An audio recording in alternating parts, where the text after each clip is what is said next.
Whoa,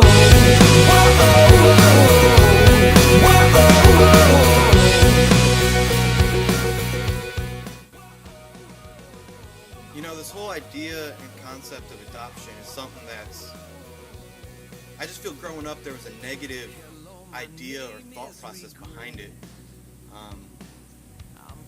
Now having a daughter of my own and watching these kids shows, and a few times I've seen Doc McStuffins, and there's a claw machine, and this claw comes down and picks up a lucky stuffed animal, or in Toy Story, we've all seen that, and you've got these aliens that the lucky ones, the claw comes down and it just chooses this lucky toy to go home to this family.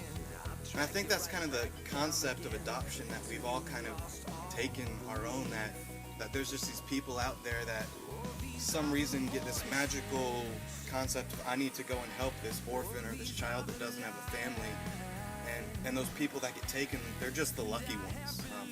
They're just the ones that for some reason they get saved, and the rest of people, they just go into the foster system, or they just don't have anyone, and that's just the way it is. I think that's just an okay way to think about it, but I don't think that's the way God views it. And I know that from experience. A few years ago, my sister and her husband, they have 2 boys of their own, and they, for the longest time, felt the need to adopt. A few years ago, that all took place, and I remember driving up with our whole family to the airport one night. My sister was coming home with their new baby girl, Kai, from Uganda, and just an incredible time. We got to hold her and hug her and be with her, and this whole new experience, a new world.